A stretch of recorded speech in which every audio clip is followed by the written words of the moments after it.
O Caibalho, capítulo 11. O ritmo. Abre aspas. Tudo tem fluxo e refluxo.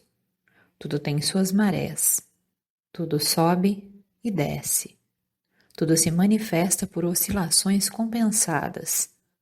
A medida do movimento à direita é a medida do movimento à esquerda. O ritmo é a compensação. Fecha aspas. O Caibalho.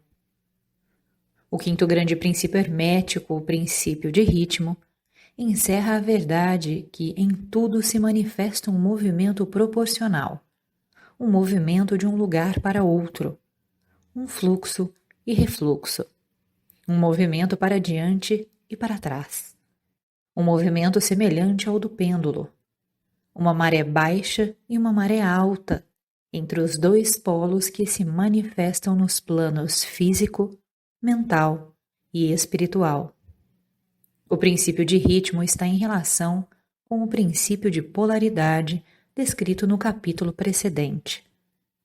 O ritmo se manifesta entre os dois polos estabelecidos pelo princípio de polaridade. Isto não significa, porém, que o pêndulo do ritmo vibra nos polos extremos, porque isto raramente acontece. Com efeito, na maioria dos casos, é muito difícil estabelecer o extremo polar oposto. Mas a vibração vai primeiro para o lado de um polo e depois para o outro. Há sempre uma ação e uma reação, uma marcha e uma retirada, uma alta e uma baixa, manifestadas em todos os tons e fenômenos do universo.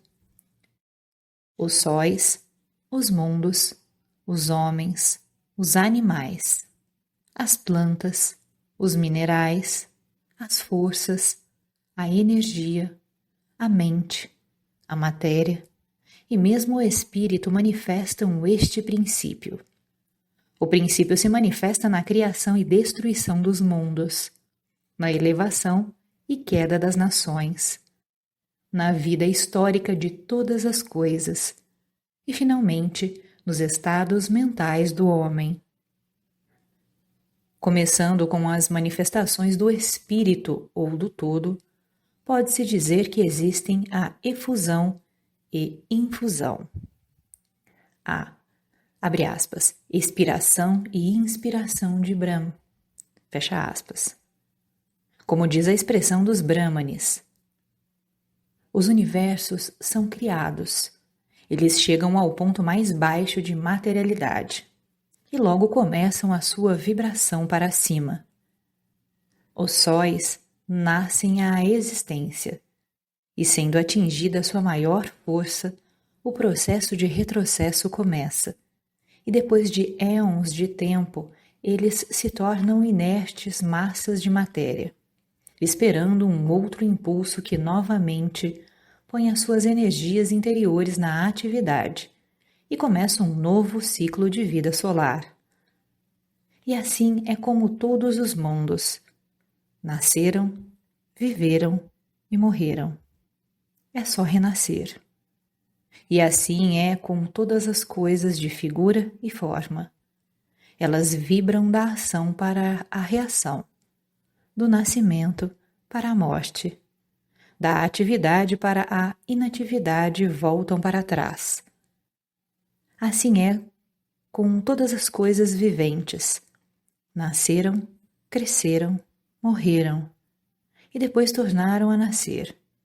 Assim é com todos os grandes movimentos, as filosofias, os credos, os costumes, os governos, as nações e todas as outras coisas.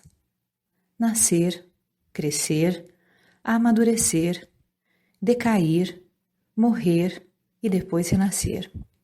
A vibração do pêndulo está sempre em evidência. A noite segue o dia e o dia segue a noite. O pêndulo vibra do outono ao inverno e depois volta para trás. Os corpúsculos, os átomos, as moléculas e todas as massas de matéria vibram ao redor do círculo da sua natureza. não há coisa alguma de absoluta inércia ou cessação de movimento, e todo movimento participa do ritmo. O princípio é de aplicação universal. Pode ser aplicado a qualquer questão ou fenômeno de qualquer dos diversos planos de vida. Pode ser aplicado a todas as fases da atividade humana. Sempre existe a vibração rítmica de um polo a outro. O pêndulo universal sempre está em movimento.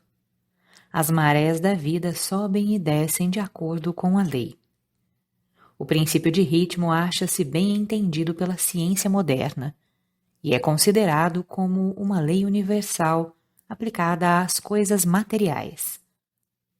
Mas os hermetistas levam o princípio muito além e sabem que as suas manifestações e influências se estendem às atividades mentais do homem e que isto se explica pela contínua sucessão de condições, estados, emoções e outras incômodas e embaraçosas mudanças que observamos em nós mesmos. Mas os hermetistas, estudando as operações deste princípio, aprenderam a escapar da sua atividade pela transmutação. Os mestres hermetistas há muito tempo descobriram que, conquanto o princípio de ritmo seja invariável e sempre esteja em evidência nos fenômenos mentais, ainda existem dois planos de sua manifestação, tanto quanto os fenômenos mentais estão incluídos. Descobriram que existem dois planos gerais de consciência, o inferior e o superior. O conhecimento deste fato habilita-os a subir ao plano superior e, assim, escapar da vibração do pêndulo rítmico que se manifesta no plano inferior. Em outras palavras, a vibração do pêndulo se realiza no plano inconsciente e a consciência não é afetada. A isto eles chamam a lei de neutralização. As suas operações consistem na elevação do ego acima das vibrações do plano inconsciente da atividade mental, de modo que a vibração negativa do pêndulo não é manifestada na consciência, e por esta razão eles não são afetados. É semelhante à elevação acima de uma coisa, deixando-a passar debaixo de vós. Os mestres hermetistas ou os estudantes adiantados, polarizando-os no polo desejado e por um processo semelhante à recusa de participar da vibração que desce, ou, se preferis, à negação da sua influência sobre eles. Sustêm-se firmes na sua posição polarizada e deixam o pêndulo mental vibrar para trás no plano inconsciente. Todas as pessoas que atingiram todos os graus do domínio próprio realizam isto mais ou menos inconscientemente, e recusando deixar as suas condições e os seus estados mentais negativos dominá-las, aplicam a lei de neutralização. O mestre, contudo, leva-os a um grau muito elevado de progresso, e pelo uso da sua vontade atinge um grau de equilíbrio e firmeza mental quase impossível de ser crido pelos que deixam mover-se à direita e à esquerda pelo pêndulo mental das condições e emoções. A importância disto pode ser apreciada por qualquer pensador que compreende que a maioria das pessoas são criaturas de condições, emoções e sensações, e que só manifestam um domínio próprio muito insignificante. Se quiserdes deter-vos e examinar o momento, vereis como muitos movimentos de ritmo vos afetaram em vossa vida, como um período de entusiasmo foi invariavelmente seguido por uma sensação e condição de depressão. Do mesmo modo, as vossas condições e períodos de coragem foram seguidos por iguais condições de medo. E assim, sempre aconteceu com a maioria das pessoas. Tempos de sensação sempre apareceram e desapareceram com elas, mas elas não suspeitaram a causa ou razão do fenômeno mental. A compreensão das operações deste princípio dará à pessoa a chave para o domínio destes movimentos rítmicos de emoções e habilitá-la a conhecer melhor a si mesma e a evitar de ser levada por estes fluxos e refluxos. A vontade é superior à manifestação consciente deste princípio. Todavia, o próprio princípio não pode ser destruído. Podemos escapar dos seus efeitos. Porém, apesar disso, o princípio está em operação. O pêndulo sempre se move. Porém, nós podemos escapar de sermos levados por ele. Há outras espécies de operações deste princípio de ritmo de que queremos falar agora. Acha-se na sua ação aquilo que é conhecido como a lei de compensação. Uma das definições ou significações da palavra compensação é contrabalançar, que é o sentido em que os hermetistas empregam o termo. É a esta lei de compensação a que se refere o Kybalion, quando diz, abre aspas, a medida do movimento à direita é a medida do movimento à esquerda. O ritmo é a compensação. Fecha aspas. A lei de compensação é que o movimento numa direção determina o movimento na direção oposta, ou para o polo oposto. Um balança ou contrabalança o outro. No plano físico, vemos muitos exemplos desta lei. O pêndulo do relógio move-se em certa distância à direita, e depois, numa igual distância à esquerda. As estações balançam-se umas às outras da mesma forma. As marés seguem a mesma lei, e a mesma lei é manifestada em todos os fenômenos de ritmo. O pêndulo com brevidade move-se numa direção e com a mesma brevidade na outra. Um movimento extenso à direita representa invariavelmente um movimento extenso à esquerda. Um objeto atirado para cima a uma certa altura tem uma igual distância para atravessar na volta. A força com que um projétil é arremessado 1 milha para cima é reproduzida quando o projétil volta à Terra. Esta lei é constante no plano físico, como vos mostrará uma referência às autoridades modelos. Porém, os hermetistas levam isto muito mais longe. Eles ensinam que os estados mentais de um homem estão sujeitos à mesma lei. O homem que goza sutilmente está sujeito a sofrimentos sutis, ao passo que aquele que sente poucas penas só é capaz de sentir pouco gozo. O porco sofre, porém, muito pouco mentalmente, e também goza muito pouco. É compensado. E do outro lado temos outros animais que gozam sutilmente, mas cujo organismo nervoso e temperamento lhes faz sofrer esquisitos graus de penas. E assim é com o homem. Existem temperamentos que permitem um grau muito inferior de gozo e, igualmente, um grau inferior de sofrimento, enquanto que há outros que permitem um gozo mais intenso, mas também um sofrimento mais intenso. A verdade é que a capacidade para o sofrimento ou gozo é contrabalançada em cada indivíduo. A lei de compensação está aí em constante operação. Contudo, os hermetistas ainda vão mais além neste assunto.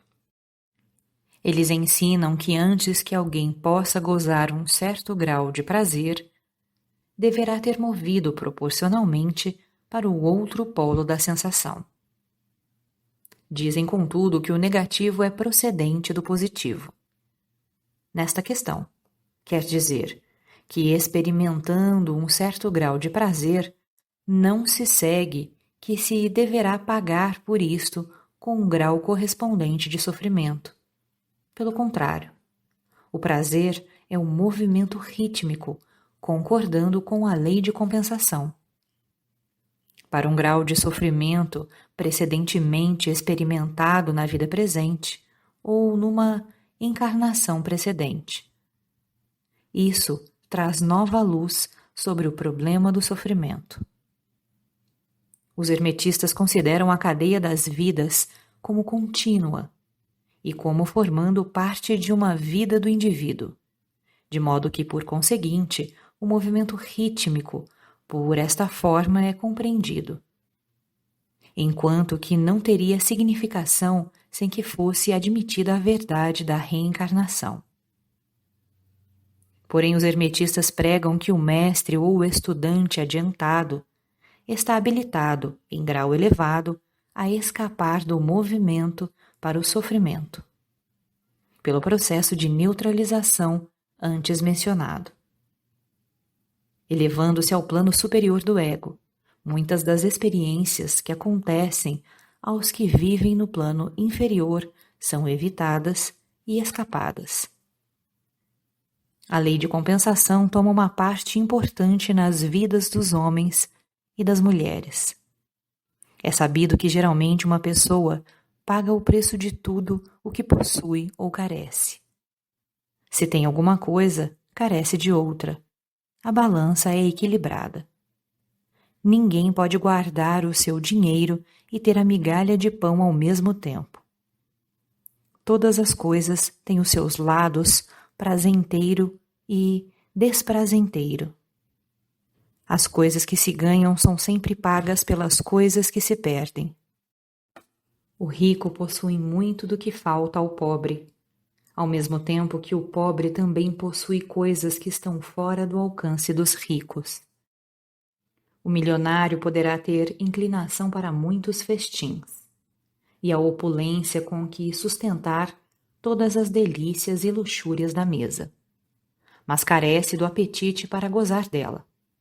Ele inveja o apetite e a digestão do trabalhador, que carece da opulência e das inclinações do milionário, e que tem mais prazer com o seu simples alimento do que o milionário poderia ter, se o seu apetite não fosse mau, nem a sua digestão arruinada, porque as necessidades, os hábitos e as inclinações diferem.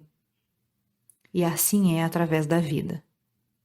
A lei de compensação está sempre em ação, esforçando-se para balançar e contrabalançar, e sempre vindo a tempo, sendo necessário diversas vidas para o movimento de volta do pêndulo do ritmo.